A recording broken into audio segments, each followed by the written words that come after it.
Honorable Speaker, sir, a worthy member of the proposition came here mentions few statements. Statements about the United Nations Peacekeeping Agency.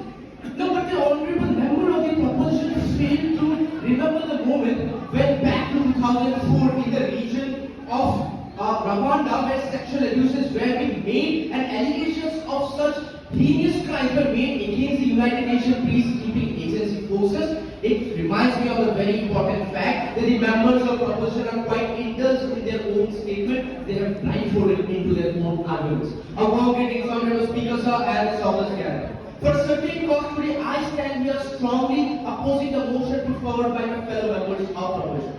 Honorable Speaker, sir, when we look into the entire motion is not just a single statement.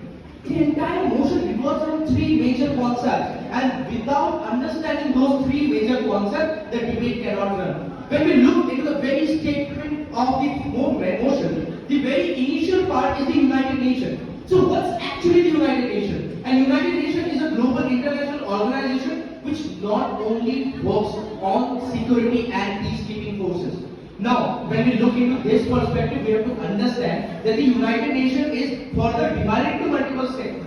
We have the United Nations Human Rights Council, which focuses on the human rights issues. We have the United Nations General Assembly, which is further divided into 5 different sections, which further proceeds into 5 different instruments of work. Then the United Nations is also further bifurcated into Interpol, something we also know as the International Police. And when we specifically talk about international peace and security, the only major organization which is responsible to maintain international peace and security in the United Nations is the United Nations Security Council. And when we look at the International Security Council, we clearly understand that under the Article 27 of the United Nations Charter, there are special provisions given to 5 different countries, the veto powers which we do. And these veto powers establish a very important fact that this fight actually resides with faith is that a conflict, is that a war, such sanctions have to be taken or not. That provides a monopoly of those 5 countries. Even, not only these 5 countries, the United Nations Security Council only comprises of 15 members, 5 permanent members and 10 non-permanent members.